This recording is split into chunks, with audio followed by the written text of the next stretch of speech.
Hello. Hello. Good afternoon. Good afternoon to everyone. Vice President, IVA Fellows, chairs and co-chairs of the various tracks, IVA members, authorities, colleagues, and friends.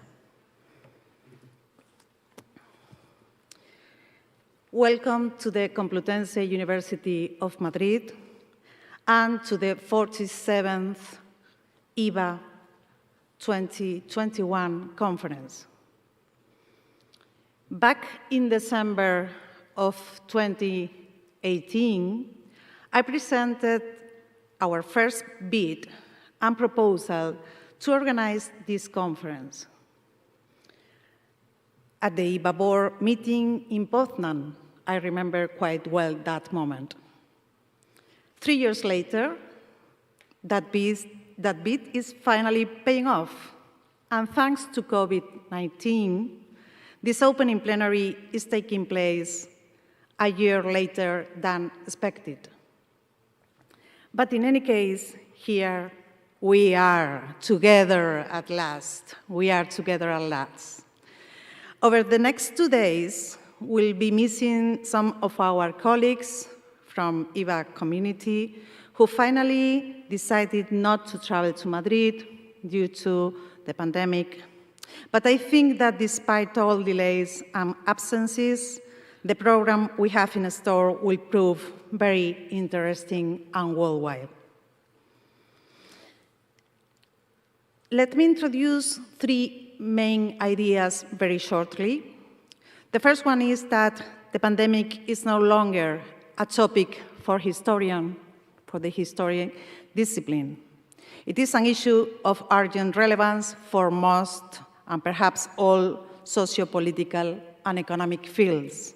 And this is why also the IVA conference is interested in these 3 days to talk about that. We have seen how governments worldwide for nearly 2 years have reacted and tried to contain health problems, but also have they defined and have to contain economic and social impacts. One of the consequences of these varied strategies applied by governments has been that practitioners, but also academics, we have to think about. And we have seen how public-private relationship is now a topic. It is a topic that we will discuss during these 3 days.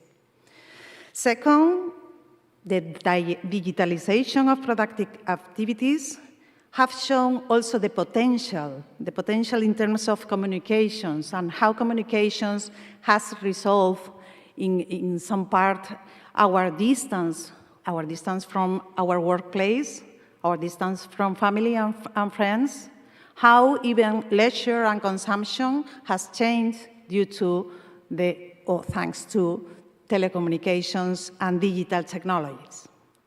And thirdly, the general disruption that has been caused by the pandemic adopted many forms. One of the issues that we also are interested in is on the reconfiguration of global and regional value chains, and how we can combine this with the geopolitical tensions, the present geopolitical tensions, which is also our interest to study and to explore of. In that particular moment, we observe how both multinational companies on the one hand and small and medium enterprises on the other are dealing with these new changes. But please let me now, with great pleasure, to give the floor to Nadia Calviño, first Vice President of the Government of Spain and Minister for the Economy and Digital Transformation of our country, We very much appreciate that she has accepted our invitation to be the keynote speaker for this opening plenary of the 47th IVA conference. And in this moment, I would like to also say that congratulations, Vice President, for being the European candidate for the position of Chair of the International Monetary and Financial Committee. Vice President Calviño, the floor is yours.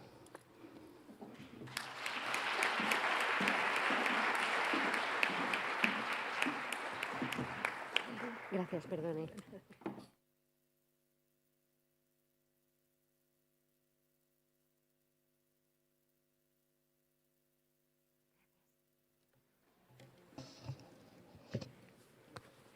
Muchas gracias, querida Isabel, querido Andrés, dear John.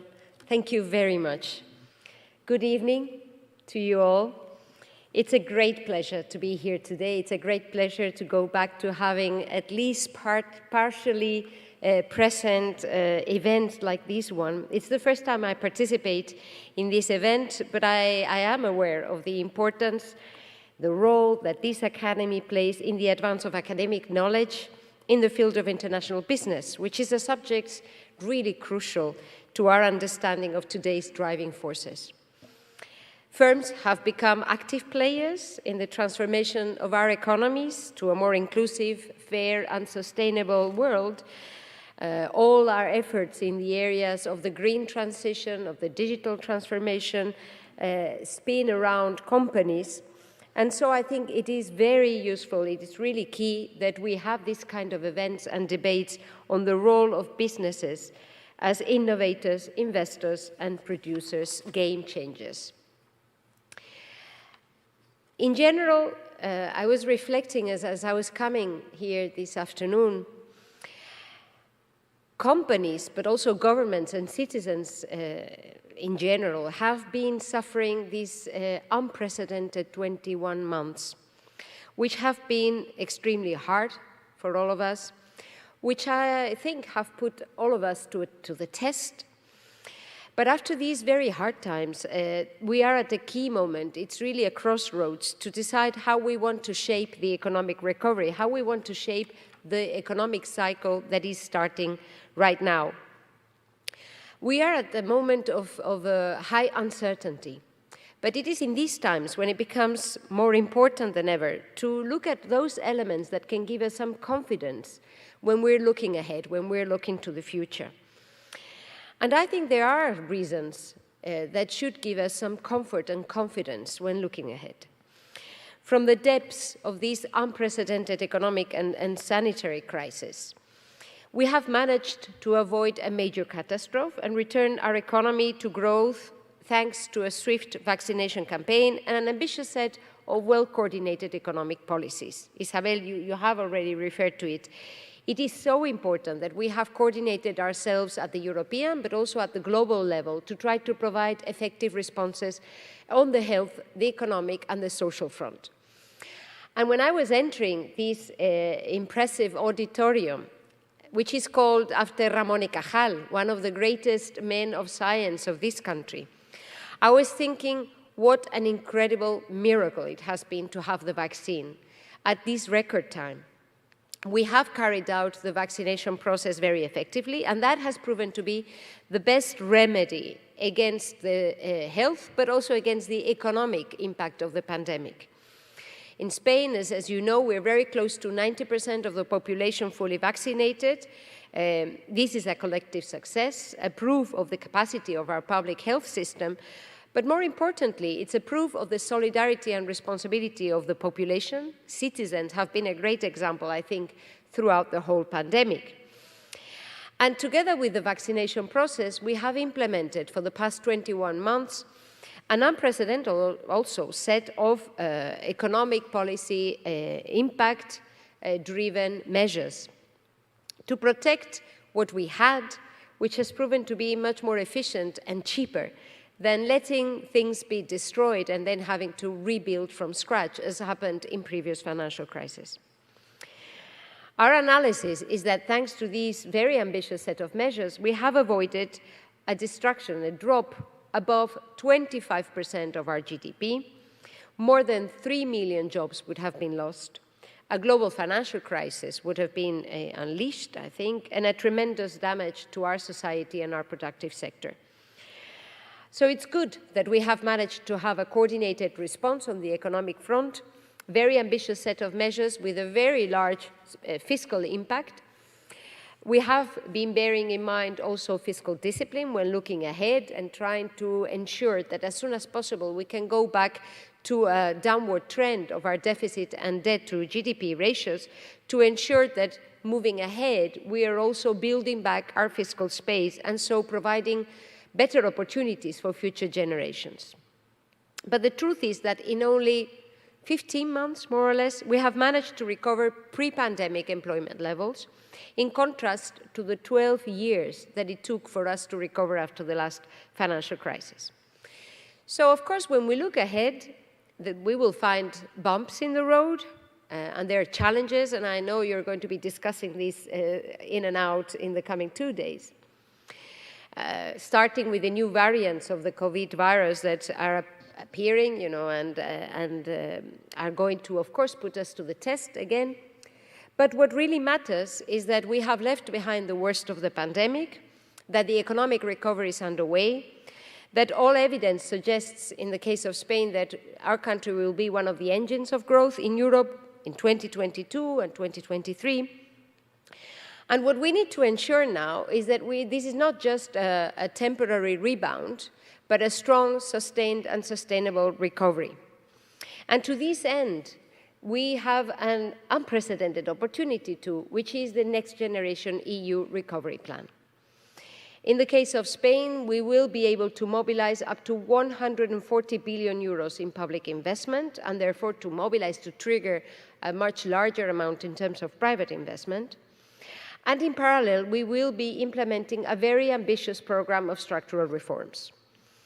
Concerning investment, many times people ask me, well, these amounts, they are really incomprehensible. How can we imagine 140 billion euros? But those that are familiar to structural funds, and I know Andrés is one of the greatest experts we have in this field, know that this amount is more or less what Spain has been receiving in structural funds since we joined the European institutions. So, looking back and acknowledging what we have achieved with these investments over 3 decades, imagine what we can achieve if we invest this money properly, in the right manner, in the right areas, from now until 2026. I think that this gives us an unprecedented opportunity to invest in human capital, to invest in this green transition, in science, in research, in the modernization of all our infrastructures, the real economic and social infrastructures that are the basis for potential growth, productivity, and prosperity looking forward. This is an unprecedented opportunity we cannot miss, and that is why Spain is the country that's most advanced in the implementation and the deployment of the plan. As you probably know, our plan places a special attention on the green transition and the digital transformation. Around 40% of investments will be devoted to this green transition, around 30% to the digital transformation, together with education, vocational training, science, innovation. These are the areas where we want to put our money in the coming years.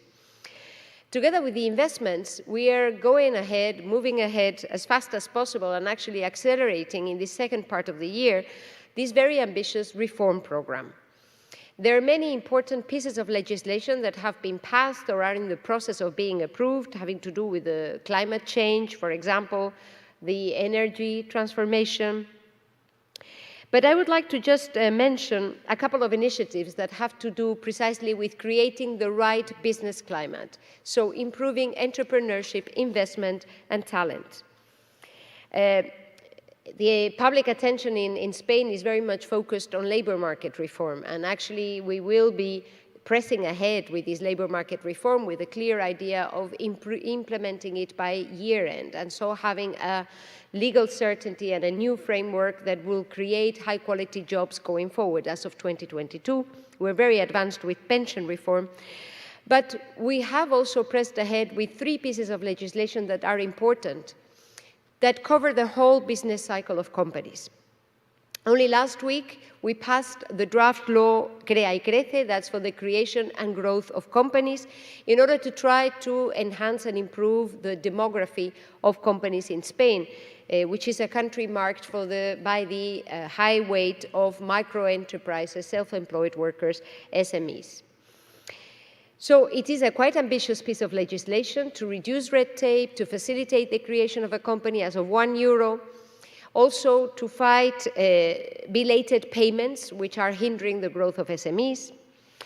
Today, in the government's meeting this morning, we have approved also a draft startup law, which is a crucial project to try to boost entrepreneurship in this new digital economy, also attracting investment and talent to our country.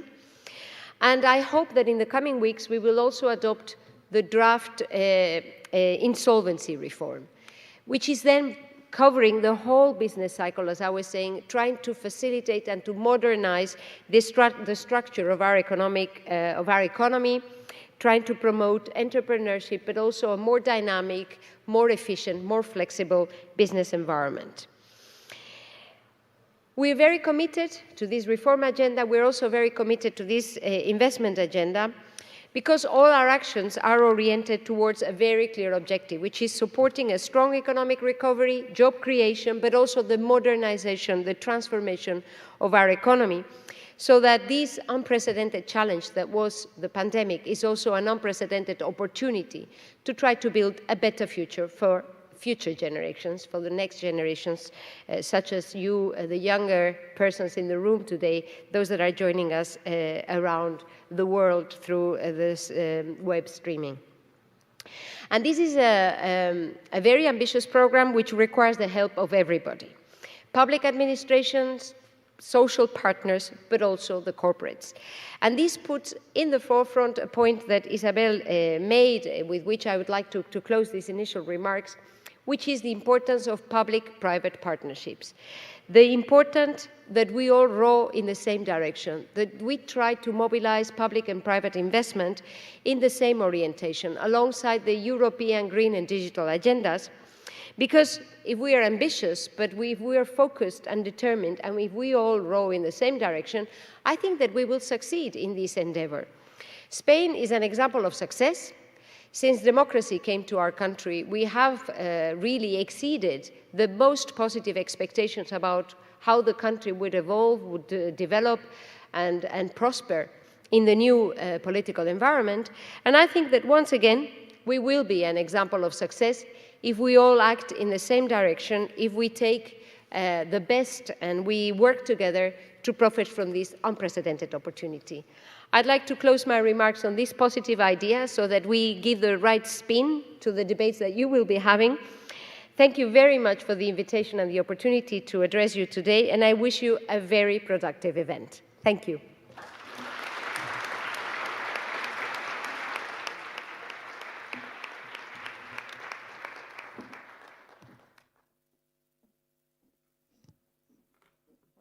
Thank you.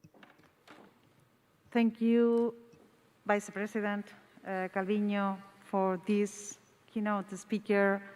And now it's my pleasure to introduce, as a second speaker, Andrés Rodríguez Pose, who holds the Princesa de Asturias Chair and a professorship of Economic Geography at the London School of Economics, where he has taught since 1995. He also holds a part-time chair in innovation at the University of Stavanger, Norway. And at the London School of Economics, he was director of the Department of Geography and Environment. He has also been president and vice president of the Regional Science Association International and vice president and secretary of the European Regional Science Association, ERSA. He will be looking at the global pandemic from the point of view of economic geography, speaking on the ultimate effects that we might plausibly anticipate from COVID-19 at both the macro-geographic or interregional and micro-geographic intra-regional levels, as well as what diverse results might be expected and when considering lockdowns and the residential, occupational, and leisure preferences of different populations. Andrés, thank you for coming, and the floor is yours. Thank you very much, Isabel, and thank you very much for the invitation. It's a pleasure for me to be here at ABA. Madam Vice President, dear Nadia, dear friends, dear colleagues, I've been asked today to talk about the implications of COVID and what COVID might have for cities and regions, mainly across Europe, but this can be applied to many parts of the world. And I'm going to start by highlighting that until relatively recent, until March 2020, we had a territorial model that had become the dominant model over the last 3 decades. And the territorial model was the one that you have over there, to your left, I think, which was one in which many large cities across the world were steaming ahead. They were attracting investment, they were attracting talent, they were concentrating economic growth, and this dynamism of large cities was, to a certain extent, creating some resentment, some discontent, that in many parts of the developed world, but also in many emerging countries, was highlighted by the emergence of anti-system, let's say, populist parties, and in sometimes outright violence. Then, overnight, our lives were changed. They were turned upside down by the pandemic, and what we had, this is the impact of the pandemic in the case of Europe at regional level during the first 6 months, in which the main targets of the pandemic, the places where we had the biggest impact, the biggest incidents, were those that mainly were the ones that had been steaming ahead, namely the large cities. As you can see there, places like Madrid, but also Lombardy with Milan, places like Paris, London, Stockholm, they were the hardest hit by the pandemic. So that led many to think this is a game changer, that we're going to come out of a pandemic with a territorial model that is going to be different because cities have lost out. The picture of Dublin there that you have to the right during the lockdown with people leaving places like New York in droves. And what we're going to have is through this successful experiment on remote working, on teleworking, that this represents an opportunity for medium-sized cities, for towns and rural areas that had been losing beforehand and now have a much greater chance to grow. This is something that, how it was perceived. However, if we take a longer look at the pandemic, and this is the impact of the pandemic between January 2020 and the end of June 2021, what we see is that the impact has become more territorially indifferent. It's no longer concentrated in cities. We have some countries that have done notoriously well out of the pandemic, the case of Norway, where the excess mortality was lower than the previous 5 years. But in other cases, what we have had is that excess mortality has been somewhere in between 10% and 30%, at least in the case of Europe. The pandemic has represented, in many ways, a significant change and has been propelled by what I consider are 3 main forces of change. The first one is the social scarring that the pandemic is leaving at the moment and is likely to leave on quite a significant part of the population. This might be, for most of us, hopefully temporary, but for a smaller percentage, I hope very small, is going to be long-lasting, even lasting our life for the whole of their lives. This is mainly caused by the fear of contagion, the fear of interacting with others, which is very often triggered by prolonged periods of being in lockdowns, have been in quarantines, and the equivalent. Another force of change is the need to maintain social distance, that we think periodically that we can get out of it and then we have to go back to it after a while, but this is leading to an adaptation of our built environment, both in the way we live, in the way we interact, but also in the way when we go to a restaurant, when we go to a cinema, these are norms that are likely to remain for long.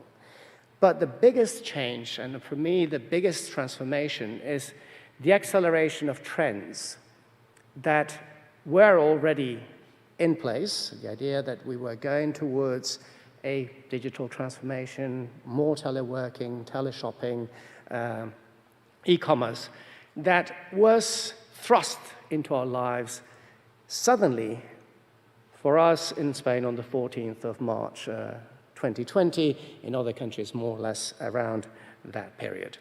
And suddenly, overnight, we have learned to shop online. We have learned to work from the comfort or discomfort of our homes. And we have learned in many ways to socialize, to have conferences, and I'm very glad that this is a face-to-face, in-person conference through a screen. So the squares of a Zoom connection. And that has implications. What you see there below, the sign of e-commerce, is a city in England not that long ago. That is in November 2020, just a year ago, in which if you have companies like Amazon that are growing at 40% per annum in terms of sales, just in the case of Europe, you have others that are losing. And in many parts of Europe, retail, local retail, has lost about 5% over the last year. This is problematic because although we all love the comfort of e-shopping, we are talking about a company that has a large monopoly of e-shopping, that has grown in terms of employment massively. Before the pandemic, it had 800,000 workers worldwide. Now it has gone to, it's growing every day, but 1.2 million, 1.3 million. But we have a retail system, a retail sector in Europe, which including retail and wholesale employs 32 million people. And when you end up with boarded shops on the mainstream, this is what my colleague Richard Floyd is calling the retail apocalypse that is coming in many of our cities and towns. We have had empty offices. And the funny thing is that not a lot of us are going to return full-time to the offices. We're going to have part-time work, not part-time work. We're going to have hybrid systems in which many of us will go and work in the office 20, 30, 40% of our times, and the rest is going to be done remotely. So probably this is going to lead to less of a need of office space within our cities. And if you have more e-commerce and less need of office space, more remote working, you're going to end up with a situation whereby the demand for leisure in certain spaces, restaurants, theaters, cinemas, culture, sports arenas, etc., is going to dwindle and is probably going to dwindle hard. This is creating this situation. For many, it was seen with hope. I mean, the pandemic has had a horrific toll. No one can say that anything can come out of good of this. But it also represented an opportunity to reverse this process of concentration of economic activity in certain places.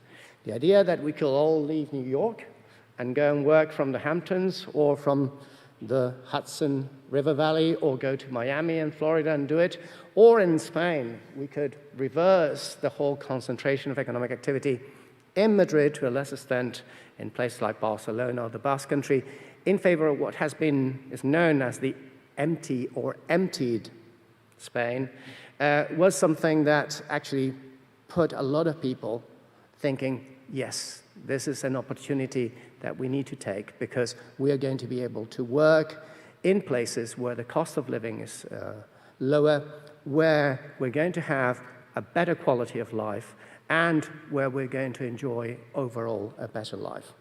Unfortunately, I think that this is a lot of wishful thinking. We're starting to get numbers, I was going to say after the pandemic. We're still in the midst of the pandemic, so we cannot really say it.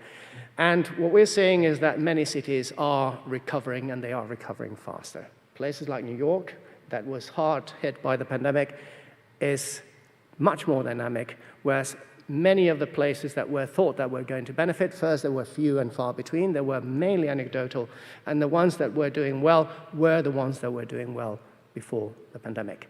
Many of these medium and small-sized cities are not doing particularly well, so what we're likely to have is perhaps also because a large percentage of the people that can work remotely are, and are going to work hybridly from now on, are in the most dynamic places, normally the big cities. So probably what we're going to end up is with a situation which is more or less the same as we had before in this terms of macro geography, with a greater divide between dynamic cities and less dynamic, with exceptions of course, medium-sized cities, town and rural areas, and that we can kiss goodbye this idea that the pandemic is going to solve the problem of concentration, the problem of territorial divide that is creating this polarization within our societies, unless we implement, and hopefully with the next generation funds, we'll be able to implement more adequate policies that would make these places not just more attractive, but also dynamize and utilize the talent that is available virtually everywhere, despite the fact that they have lower opportunities at the moment. Where we're probably going to see more changes, and where we are already seeing more changes, is at the level of the microgeography of cities, what's happening within our cities. We're starting to see now that the real estate market has boomed, but it has boomed particularly in the suburbs of cities to a much far greater extent than in the inner cities. We have this sort of donut effect. We're starting to see that, unfortunately, for the the green transition, that whereas public transport is in most large cities in the developed world at well below levels, pre-pandemic levels, car traffic, automobile traffic has picked up and has recovered to the same level, so people are still in fear of taking public transport. And we're seeing that movements have transformed from being radial movements from the periphery to the center to movements that go in all directions in our cities. So what we're likely to have is probably much more dynamism in the suburbs, in places, not just in the suburbs, but perhaps a bit further away, that are within easy access to the big cities. Probably we're going to see, because of this less use of retail space, or less need of retail space, less need of office space, perhaps less need of leisure space, a transformation of city centers, which offers an opportunity. I mean, it would have a transition period in which we might need to adapt, especially bigger cities might need to adapt somewhat, the inner cities, but it offers an opportunity for other people, other activities to move into those cities, and it would depend very much on the city, and we need to think about how we do it. The pandemic has created, as I said before, a lot of grief. But from this grief, something better can come. The only thing is we cannot hope that it's going to come without us working hard for it, without putting the effort to put the right policies at all levels, at the local, at the regional, at the national, and in the case of Europe, at the European level.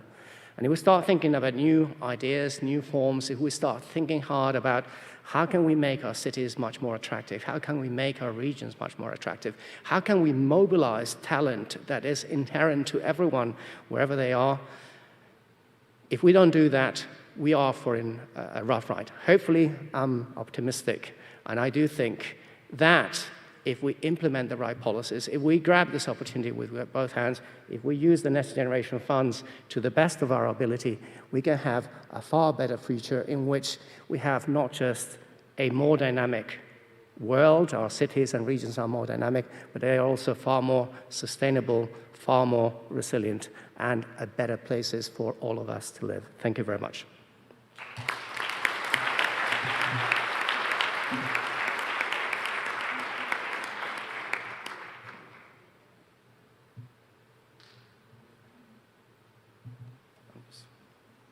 Thank you very much, Andrés, for this very interesting presentation. And the next speaker is the IVA Fellow, Professor John Cantwell. I will invite you to go to the micro when you like. Professor Cantwell, we all know very well in the IVA community, is Distinguished Professor of International Business at Rutgers University in New Jersey, to whom the Complutense University, this university, has newly conferred a much-deserved honoris causa doctorate. It was yesterday, in fact. He has been a fellow of the Academy of International Business and also of the Royal Society for the Encouragement of Arts, Manufactures and Commerce in the United Kingdom since 1998. John will be discussing today how the form taken by globalization in the information and digital age has enabled certain cities to benefit more than others from increased international connectivity and knowledge, his main field of research.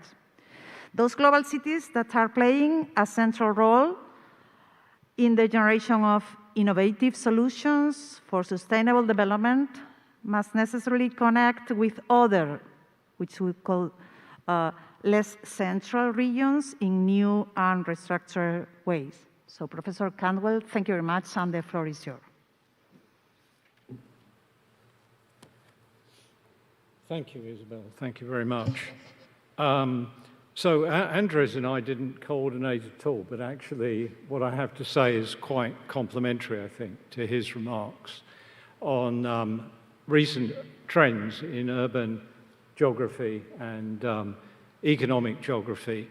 Perhaps to preface my remarks, to set it now in a more sort of international business context that will be familiar to colleagues here, as we've moved into the information and digital age over the last 30 or so years, 40 years, away from the previous paradigm of Fordism, mass production and the science-based age, to now increasingly information-based, knowledge-based types of society, and critical role of knowledge connectivity. So, for instance, foreign direct investment trends that have shifted away from purely market-seeking, local market-seeking objectives to increasingly pursuing the objectives of knowledge-seeking and knowledge connectivity.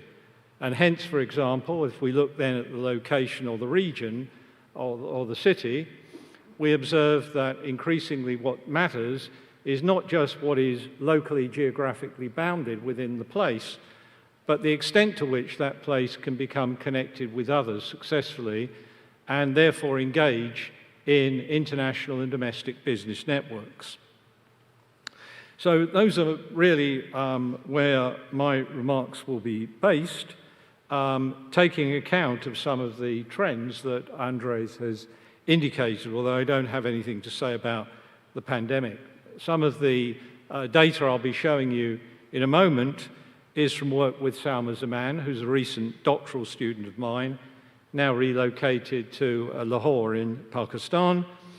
And in a paper that we published in 2018, we looked at the relationship between networks, innovation networks within cities, within major international cities, and their international connections, innovation connections, and we found a positive relationship between the two. In other words, we found, as I've already been hinting at, that it was those cities that were more internationally connected that were most dynamic and were doing best with respect to domestic business and innovation structures too, local clusters of activity. This is quite contrary, for example, to the kinds of work that was sometimes, or arguments that one found commonly in the previous mass production age, for example, the work of somebody like Beccattini in Italy, who was focused very much on the purely local and the small and medium-sized enterprise as a key element of the cluster dynamic. What we were finding was instead that multinational firms were playing a critical relationship to other companies as network partners and as nodes in networks, providing connections. So that we see knowledge-seeking globalization being linked, therefore, to local knowledge networks and becoming part of the advantage of a location. Consequently, what we were observing is that there was a shift in trends towards, and this, of course, is also quite well known among economic geographers these days, but more widely, I think, in political circles, that there has been a growing inequality within societies, but it's translated into a regional geographic inequality, that globally connected cities have been doing much better than lesser known cities, and indeed, of course, non-urban areas, rural areas, areas especially that have relied more on traditional types of resource-based, natural resource-based development, because these have often lacked the knowledge connections across space that have become so important. And indeed, often the hinterlands of the major cities have become somewhat more disconnected than in the past.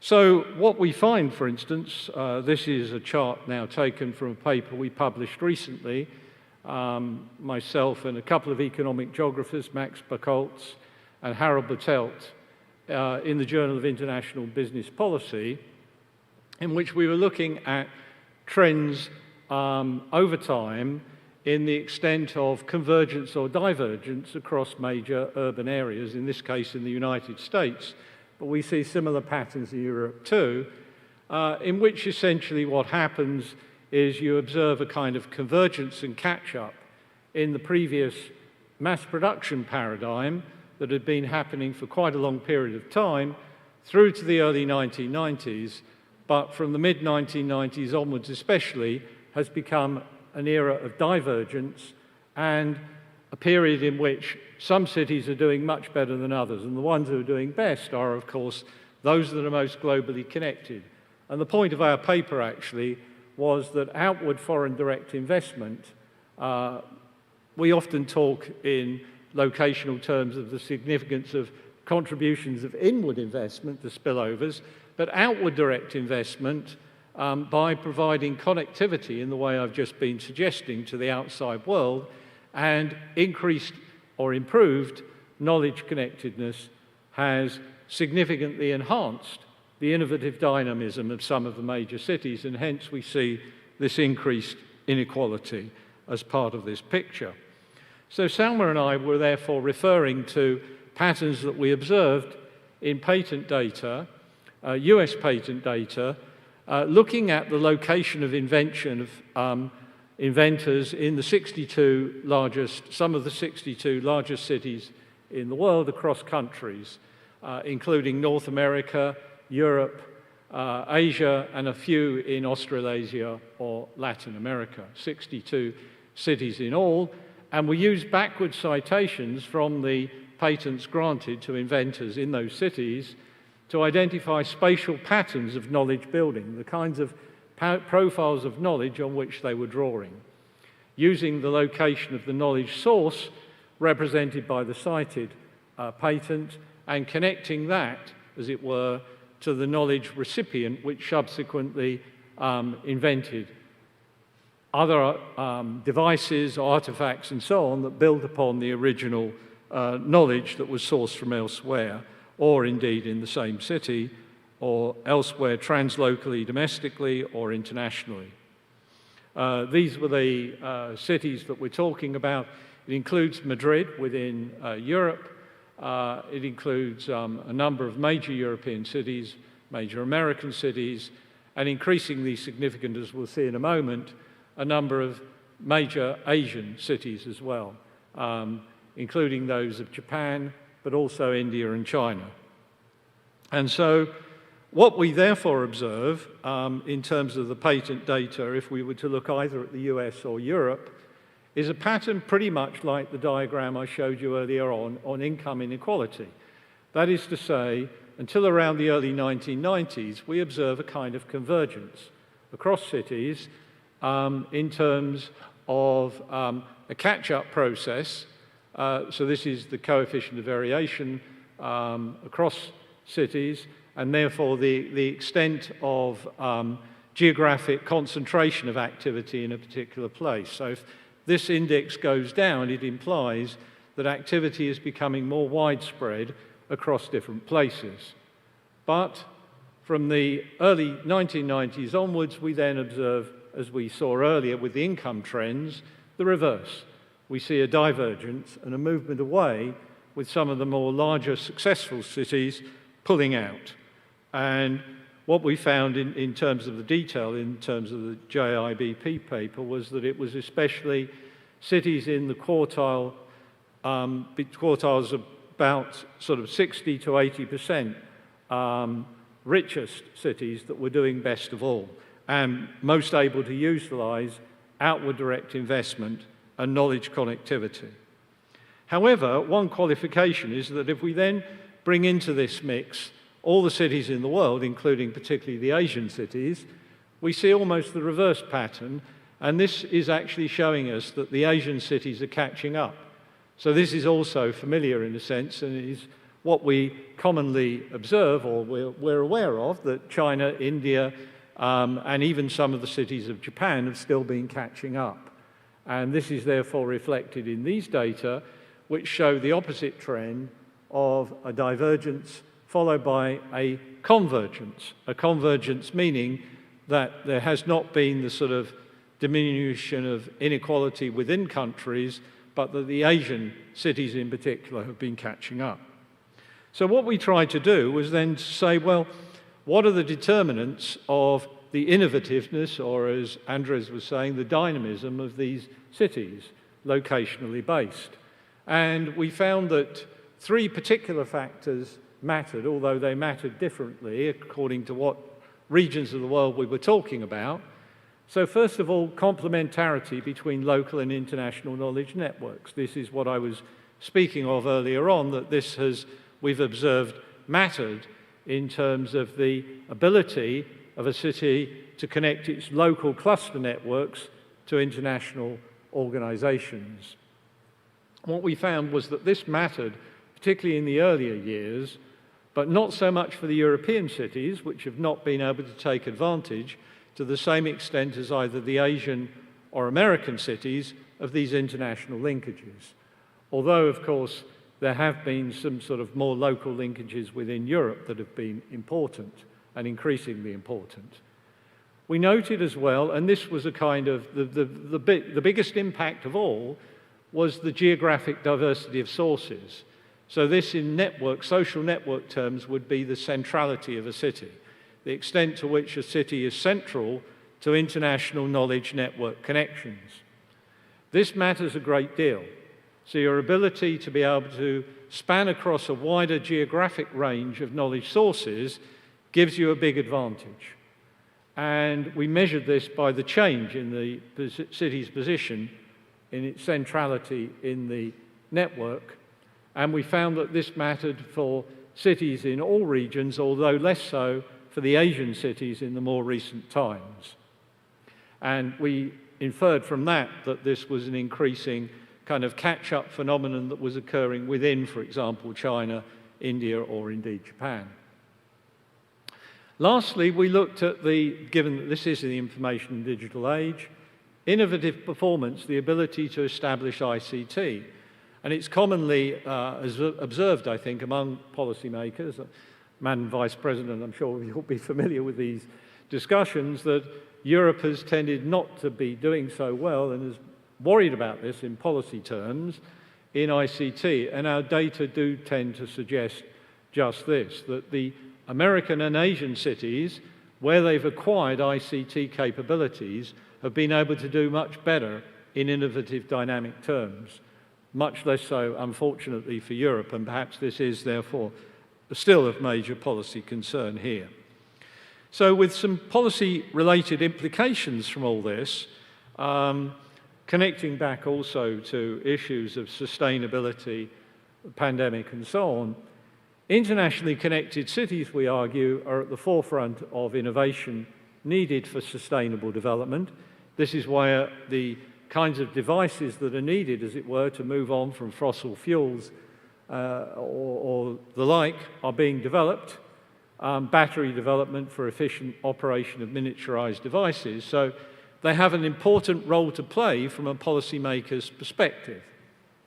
But connectivity to a greater diversity of sources is also vital because, and in other words, an open type of structure rather than techno-nationalism, as it were, because you need to increasingly access complex knowledge sources across space. So these kinds of interdependencies, both across fields and locations, have become increasingly significant. So we have to recognize that the major cities are wedded in a much wider global complex of relationships. But then we come, as it were, I think, to perhaps the most important policy conclusion here, which is that the capacity of these cities to, as it were, achieve this on behalf of their respective countries, especially within Europe, depends on investments in ICT, but also the renewal and re-establishment of relationships with the hinterlands, the sort of things that Andrés was describing in terms of some of the other areas in the vicinity of the city area, the metropolitan area, but also in the local community. So in New York terms, you know, other areas in upstate New York, parts of New Jersey. And likewise, you know, in Britain, it would be connections with other parts of, for example, southeast England or the northern part of England. And I'm sure there are similar stories that could be told in Spain. So these relationships, I think, become very important from a political point of view, in the sense that, as Andrés indicated earlier, there's been populist movements that have largely drawn on the kinds of resentment that have come from so-called urban elites. I've never entirely understood, actually, why somebody like Trump, who's much richer than me or than any of us, could pose as, you know, the enemy of the elites, and we're supposed to be the elites, the knowledge recipients of, you know, the knowledge base. But in fact, you know, this is a calculated attempt to designate those of us who do live in cities, urban areas, and so on, often, you know, with the intellectual and cultural pursuits that go with this, as a kind of removed elite. And we have to, I think, from a political or policy perspective, re-establish our connections with other communities to show that, you know, this is not a hostile culture, but this is a favorable culture, and to make linkages that would also be economically beneficial to those other places. And that, I think, is the crucial dilemma now, to re-establish those connections, drawing on the links that globally the major cities have. So not seeing globalization as the enemy, but as the friend also, potentially, not just of the major cities, but of other places too. So I think I will close on that note. Thank you.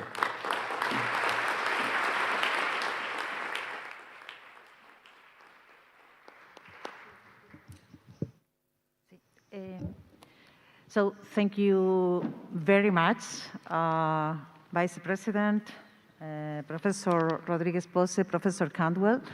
I have to say that I will invite the next 3 speakers in this opening plenary. The opening plenary it has, let's say, 2 parts because of COVID protocols.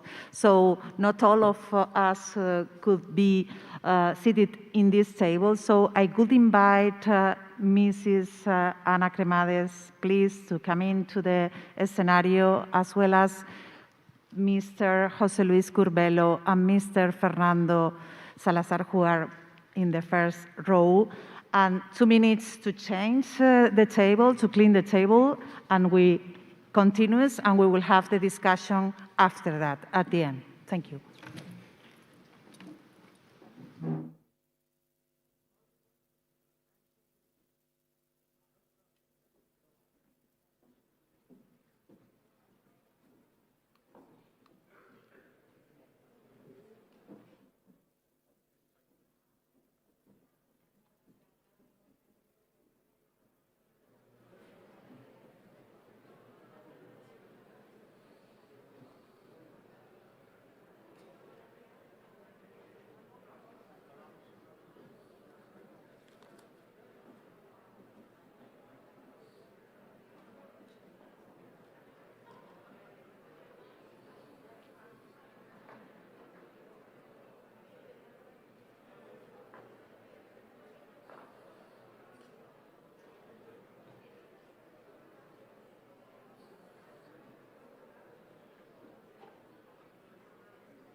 hello again.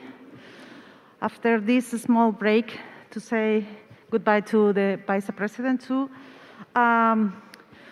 We are still in our opening session, and now I have the pleasure to share this roundtable with three people who are doing public policy and doing the action in terms of the support to innovation policy in the Madrid region, on the one hand, also to make the support to the international firms, the Spanish international firms, and the cautions they face, and also from COFIDES, the link with international cooperation.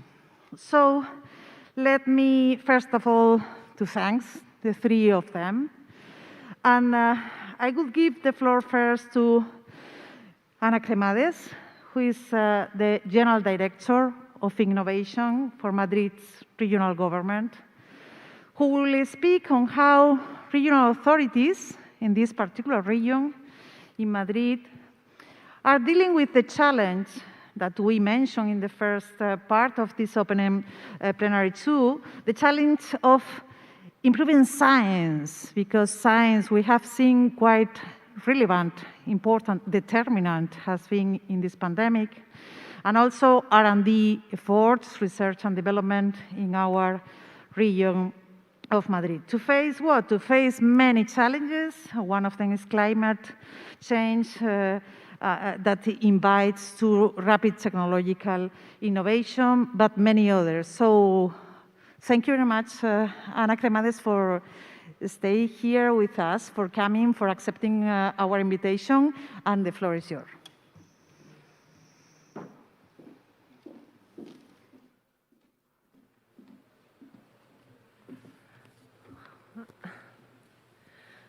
Okay, thank you very much. Thank you, Isabel, for your kind introduction. First of all, I would like to thank the organizers for inviting me. It is a pleasure to welcome you all to Madrid on behalf of the regional government. I appreciate also the effort of promoting this kind of initiatives that bring together in Madrid, our region, the most relevant agents of the innovation and business ecosystem. This conference promotes the cooperation between different experts and contributes to the development of an innovative, knowledge-based, efficient regional ecosystem too, in which our universities and companies are two important stakeholders. Madrid, as you know, is a region that has all the necessary requirements to become a great innovation hub at a global level. Indeed, in the last report of innovations, Madrid is already considered a strong innovation region in Europe. We have a very dynamic and innovative companies of all sizes and sectors, which have the headquarters here located in our community, including 21 of the 35 IBEX companies. Our companies are in a well-connected region, in a strategic position of preferential link between Europe and other geographical areas like Latin America, but also Africa. We have a very advantageous tax system with investors attentive to innovation too. And we have leading universities and research institutes rising in international rankings and attracting talent and funding to develop excellent research and innovation projects. This is also very important, but we must also not forget that for innovation and for talent and to develop a science, it is also very important to have a critical mass. It's also for business the case. You need also a potential important market if you want to develop or locate your business somewhere. So we have also this potential market in the community of Madrid, and we only need to continue connecting all the initiatives of the different agents of our innovative system, like, for example, today with this conference, which is a very good initiative, to improve the position of our community as an innovative region. In Madrid, we have around 22% of the innovative companies in Spain, and we are also leading the number of patent applications filed with the Spanish Patent and Trademark Office. So we have the necessary requirements, but of course, our ecosystem also needs some help to develop, to improve, and to make more connections between them. From the Directorate General for Research and Innovation Technology, we have been supporting these efforts in innovation with different calls to help small, medium enterprises, startups, to promote liaison entities that coordinate networking, consortia, etc. And among them, I would like to highlight some of them. For example, we have what we call the innovation check that allows a small and medium-sized company to promote technological innovation by contracting actions, hiring some services with technology centers, universities, or research organizations, or through companies that provide also research and development services. On the other hand, we have also a cooperative call between entities. They can be public, private organizations of any kind, co-financed by the European Regional Development Fund to promote the transfer of technology to the productive sector through different actions as networking, training, promotion, etc. We have also a very important program, which is the Industrial Doctorate Program. This is an instrument to promote the research and professional career of doctorates inside the companies, to put their talent to work in the innovation, in the developments of these companies. Of course, we cannot forget the startups and also the small enterprises, small and medium enterprises with high innovative intensity, which lead some technological driven projects that we also support financially. And we made this also taking into account some very big companies, tractor companies in their sectors, which have projects including small companies, startups, and universities or research centers. So we are trying to focus the aim of the networking and that our projects can be developed in consortia with a more or a higher impact for all the stakeholders. We are also aware of the companies that are applying for the European Innovation Council, for the Accelerator Program. And these companies sometimes they meet all the criteria of the evaluation in Europe, but they cannot be recommended for funding, and they are awarded with a seal of excellence, and in the Comunidad de Madrid, then we fund these projects too.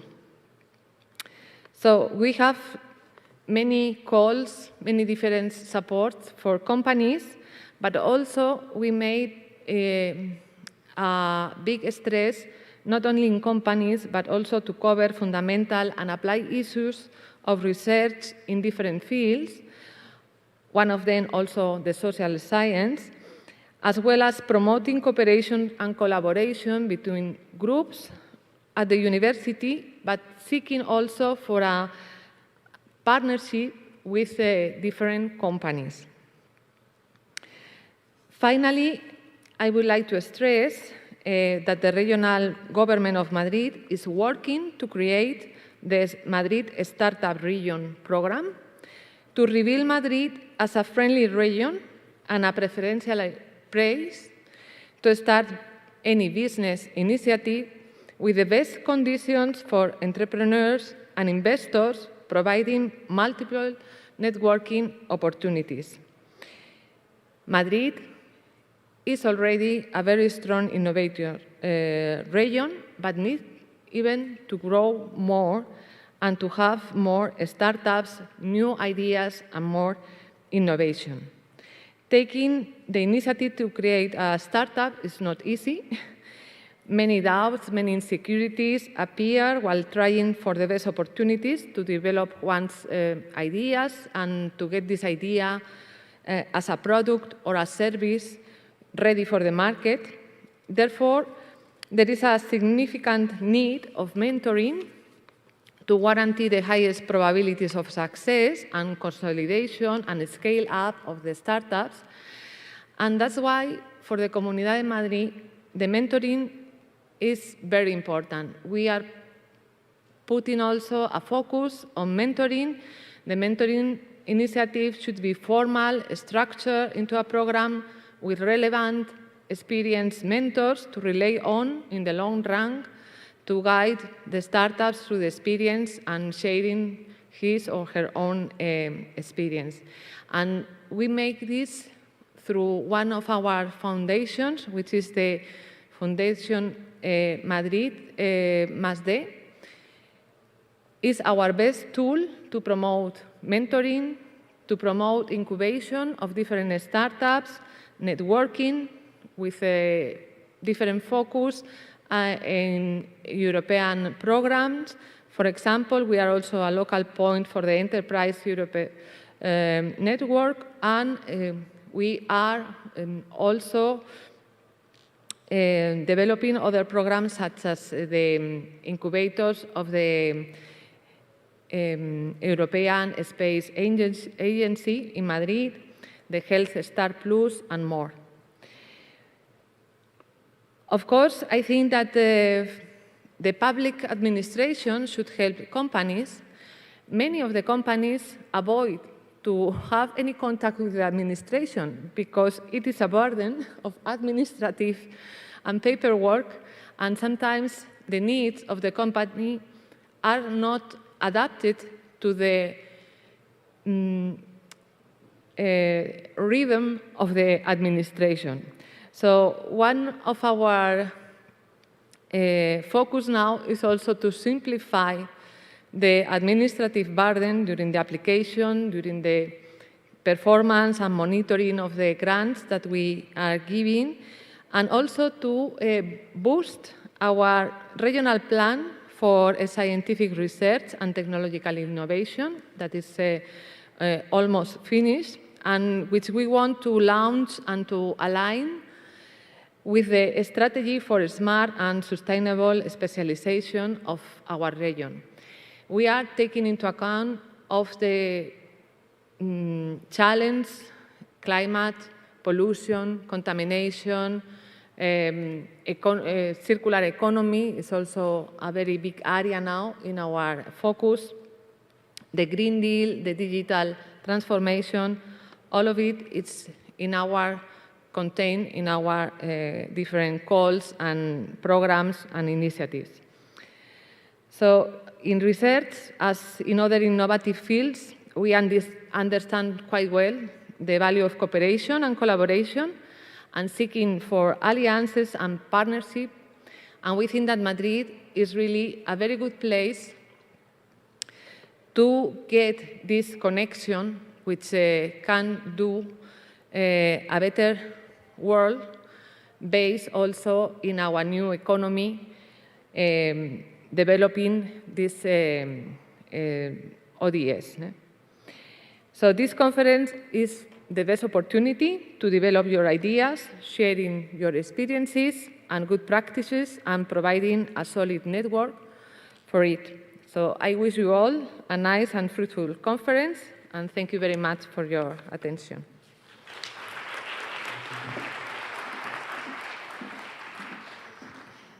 Thank you very much, Ana Cremades, General Director of Innovation for Madrid's regional government. And now I would invite Mr. José Luis Curbelo, President of COFIDES, will share some thoughts, his thoughts, on the relationship already established in the public support that in Spain, and particularly through COFIDES, is given to the private sector through our international cooperation aid, particularly from a European perspective and a strategy. And of course, as with the other, thank you much for coming, and the floor is yours. Please. ¿Cómo se...?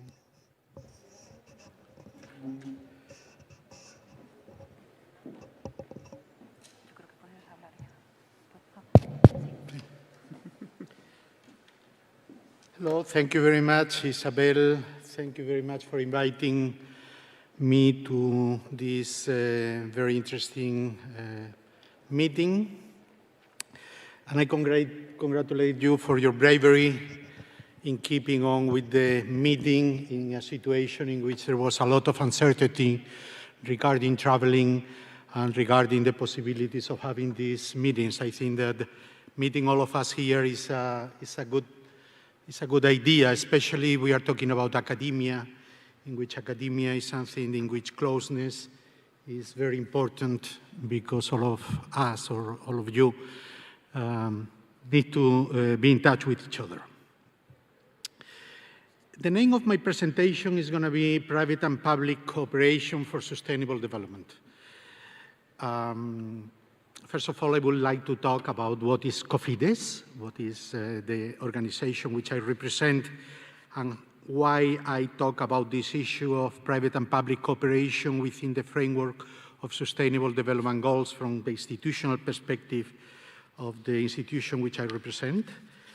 Later on, I will make some reference to the relevance of private sector in economic development, in development finance, and I will talk about the need to build ecosystems for development, international development. I hope that this contribution will help to enrich the reflection about the necessary dialogue and cooperation of the public and private sectors. And I will also add the philanthropy, the whole world of philanthropy and NGOs, should we want to promote sustainable development as epitomized by the Agenda 2030 and the Sustainable Development Goals, if we are aiming to fulfill the Paris Agreement objectives on climate change, and we could help also, we could help add right now how we strengthen our commitment, especially the commitment of developed countries with the problems that are consequence of COVID-19 in developing countries. COFIDES is the Spanish member of the European Development Finance Association, and is also a part of the Spanish and European architecture for economic development. There are other institutions. Later on we'll talk, my friend Fernando from CESCE, but also the Spanish Agency for International Development, ICO, that is the big public bank of Spain, the NGOs, as I said before, lots of other actors that are somehow the ecosystem for economic development in developing countries. The company itself, COFIDES, works all along three pillars.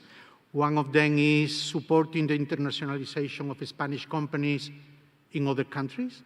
The second one is supporting the Spanish policy for international cooperation. And the other is, and this is brand new, and probably all of you that are from Spain, or many of you that are from Spain know about, we are the institutions that has been appointed by the government to manage recapitalization fund for Spanish companies affected by COVID.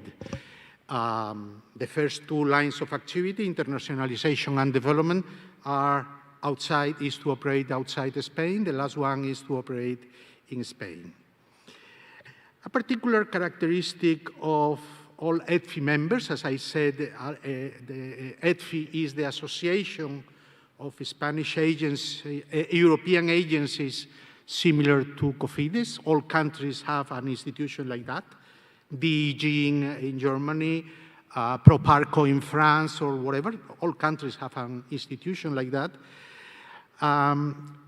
All of us share a vision of aligning of our activities in supporting the private sector to support the fulfillment of the 2030 agenda and the fulfillment of the Sustainable Development Goals as were defined by the 2030 agenda. All of us, of course, are committed with putting forward the agenda, knowing that our main interlocutor is always the private sector. Over the past 20 years, and I think it's very important to have in mind the time reference, over the past 20 years, there has been a change in the financing of development. Before, practically all development aid, all the support to development in developing countries was something that were committed either by the multilateral development banks or by the governments. During the last 20, I would say 15 or even less than that, the situation has changed dramatically. We have to keep in mind the year 2015. The year 2015, there were two events that were important. On the one hand was the Agenda 2030 and the Sustainable Development Goals definition, and the other was the Paris Agreement. And one of the key elements in these activities, in these two international agreements, was giving an important role to the private sector. So before, all the issues related with development were something of interest practically in exclusivity for the public sector, while if we want to achieve the development goals and if we want to achieve the Paris Agreement, we have to involve other actors that basically is the private sector that was underutilized until that moment. And the private sector at that time was at the most the one that implemented activities that were financed by the public sector.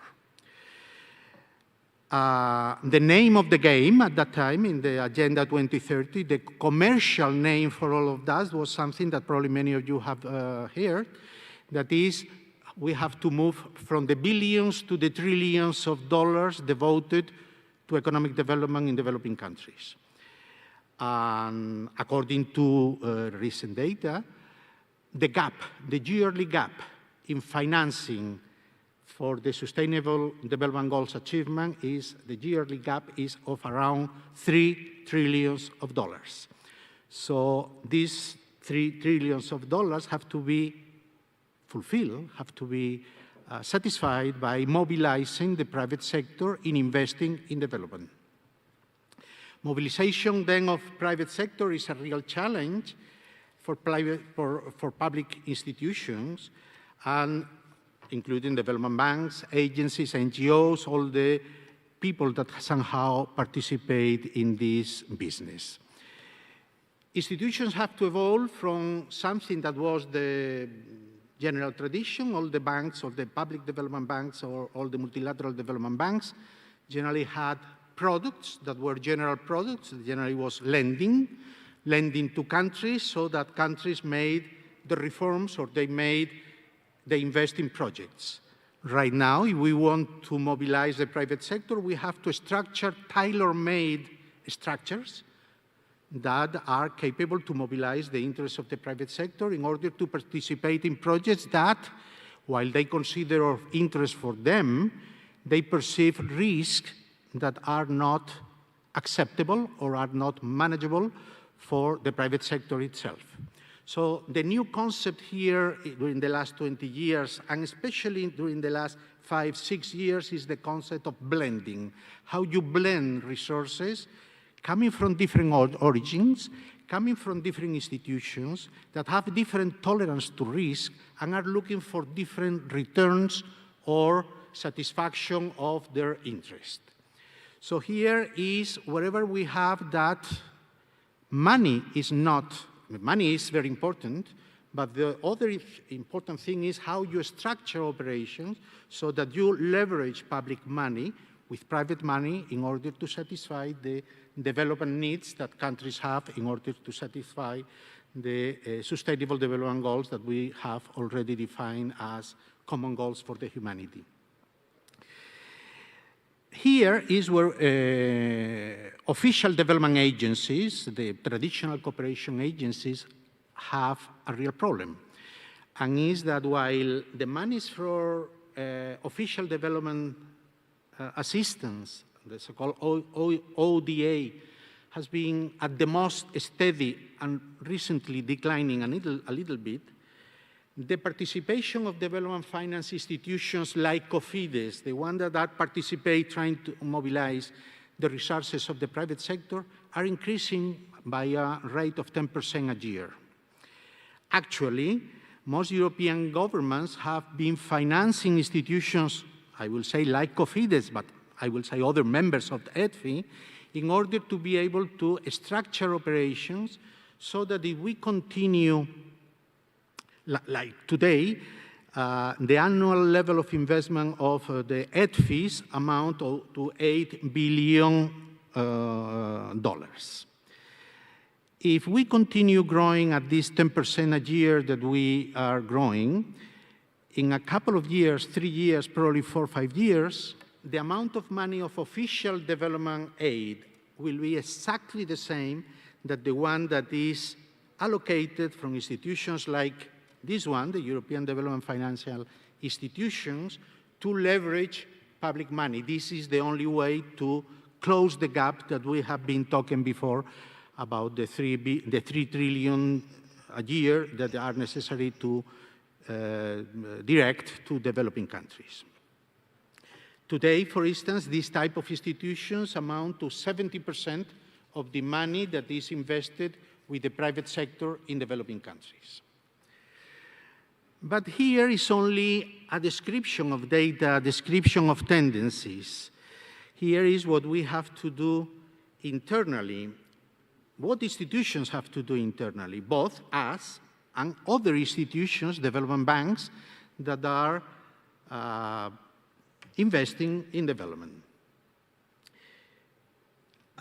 It's already, I have the feeling that every time that economists and economists interested in development meet together, all of us talk about ecosystems. It's the buzzword that is the solution, like structural change was 20 years ago, now everything is building ecosystems. But it's a reality. We have to build ecosystems to foster a proactive external engagement of all actors for a common purposes. First of all, we have to have a common playing field. As you know, there is a big greenwashing type of activities.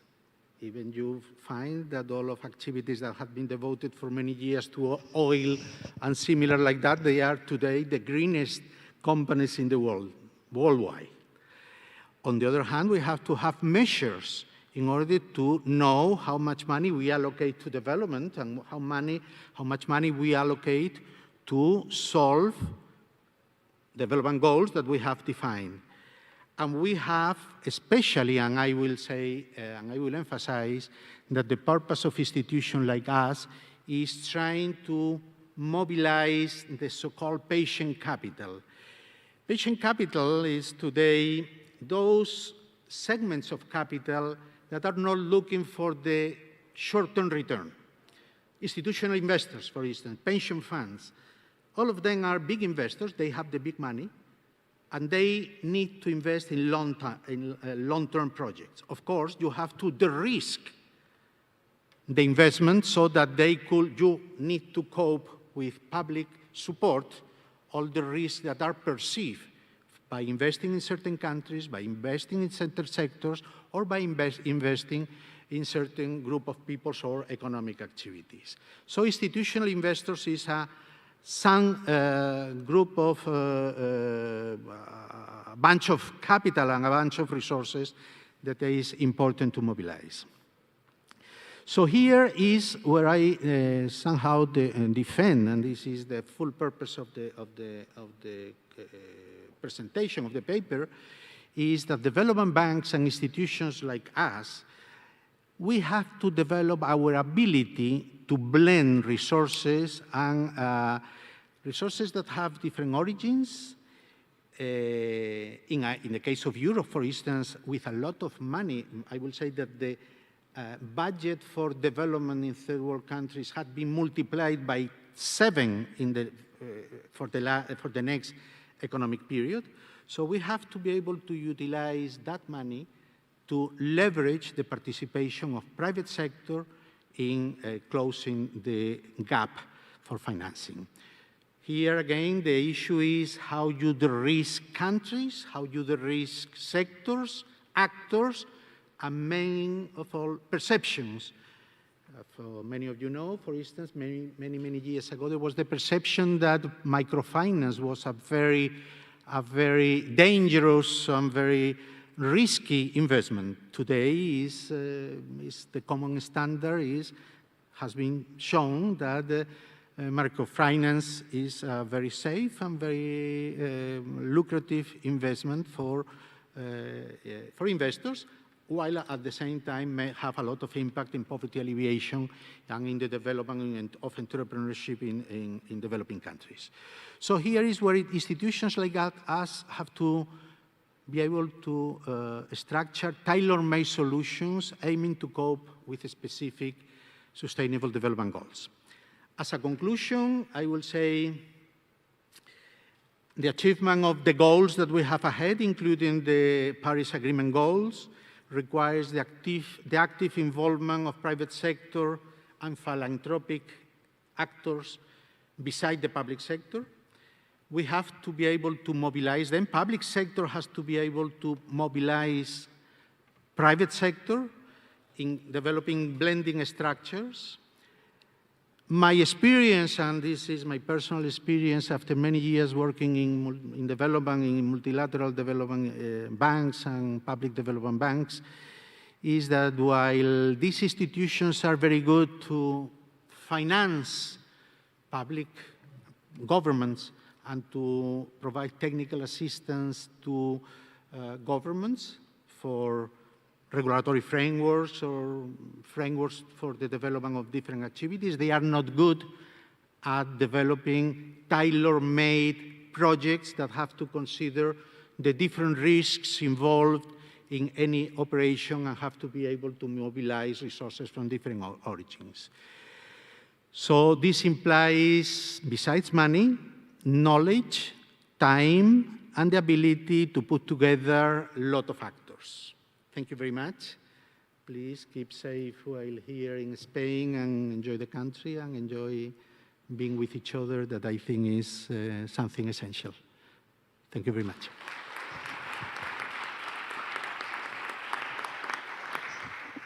Thank you very much, José Luis, for being here, for supporting also this conference. And I would like to invite now Mr. Fernando Salazar. Mr. Fernando Salazar is the president of CESCE. CESCE is the Spanish company on assurance and caution to export. So it is an institution very involved with the internationalization of firms, and they are doing an important emphasis on the sustainable development action. So please, thank you very much for coming, Fernando, and please, the floor is yours. Thank you, Isabel. It's a pleasure to be here. It's a proof of the commitment that CESCE has with the Sustainable Development Goals, and it's my pleasure to be here with you all. I'm well aware it's Friday afternoon, I'm the last speaker, so I will be as short and concrete as possible.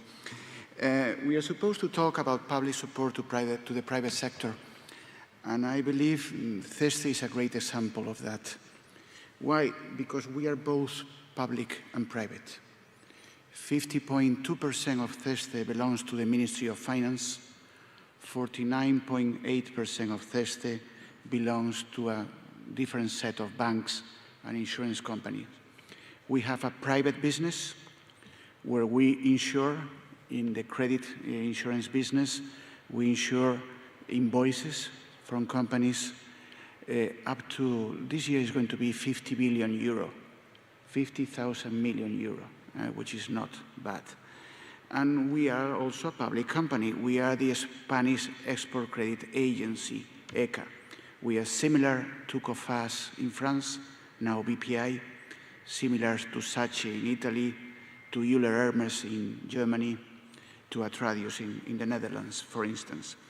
There, our portfolio is 17 billion euro in insurance all over the world, mostly in developing countries, mostly in emerging countries. But we are also the owners of Informa.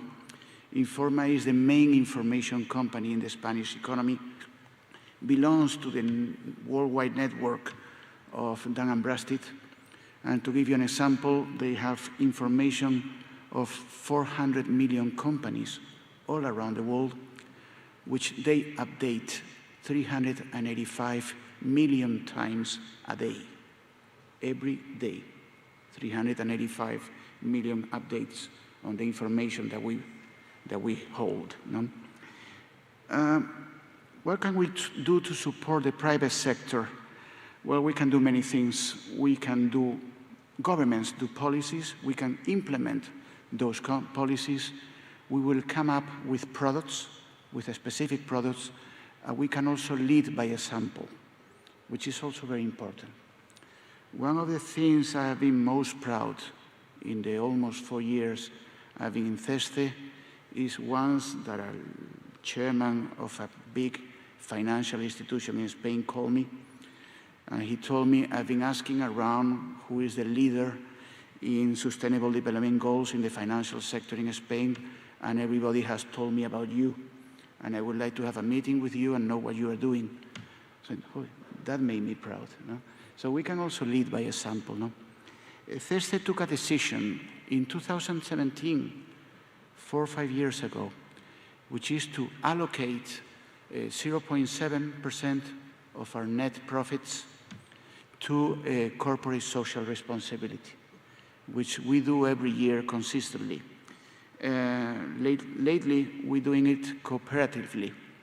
The employees propose the projects, and it's a committee of employees, the ones that approve the projects. And we work with many sectors, with many NGOs in the Spanish and international economy.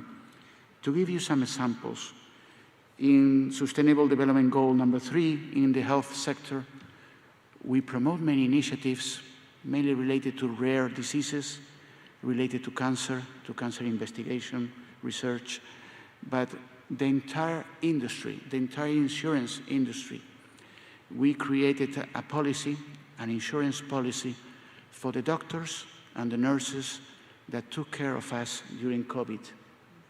It has been the largest collective insurance policy in Spanish history. It has been promoted by the whole sector, by Mutua Madrileña, by Mafre, by CESCE, by Atradius, by everyone in the sector.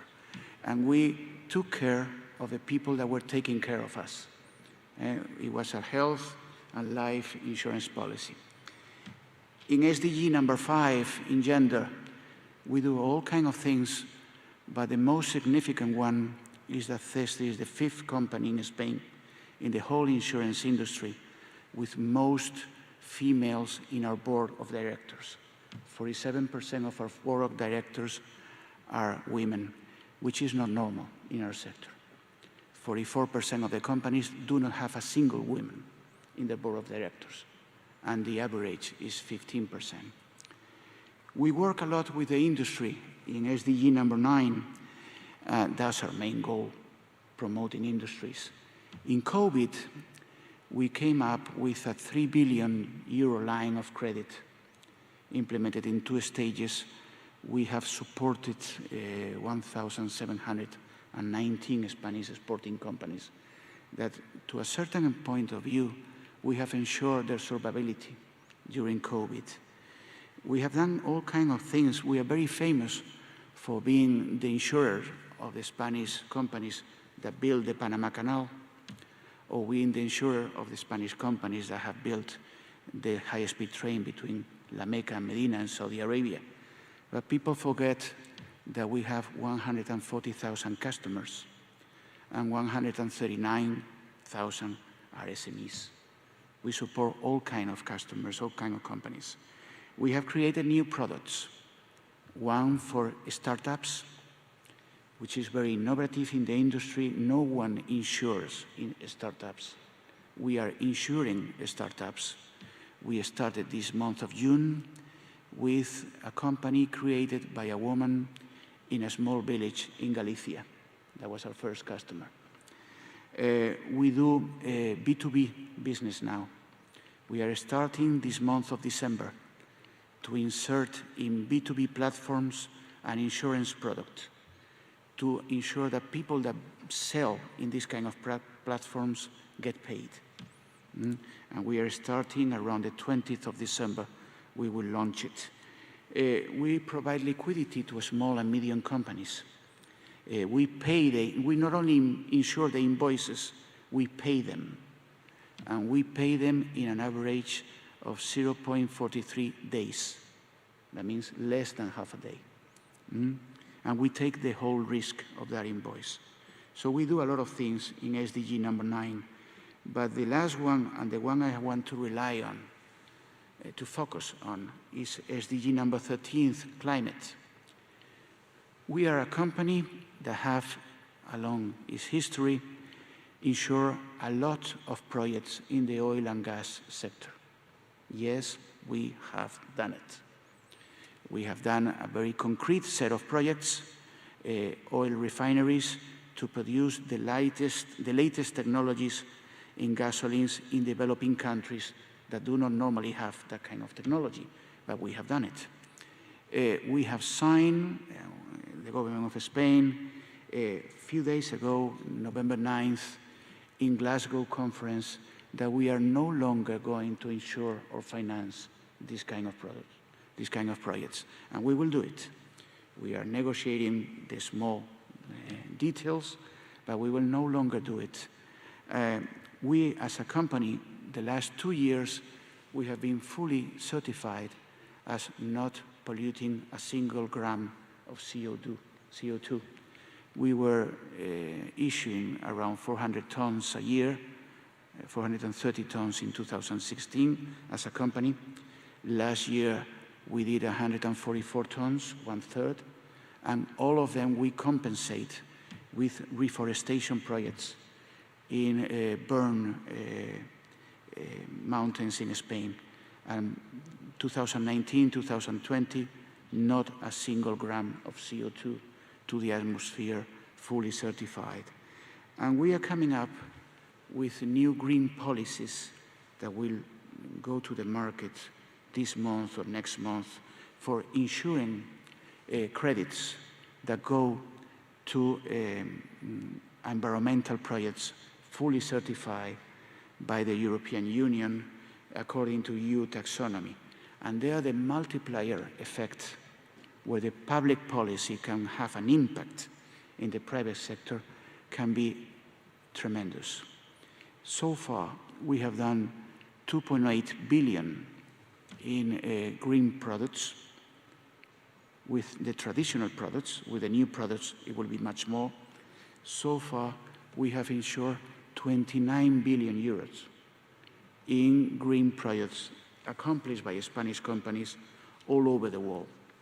So, giving you some concrete examples in the things that we are doing in our responsibility, in a social corporate responsibility, in our products, in our policies, I believe we can certainly have an impact, and we can certainly lead by example the transformation of our economy to a greener economy, as the Vice President said. Thank you very much for being here. Thank you very much for bearing with me at this time of the day, and thanks a lot for inviting us.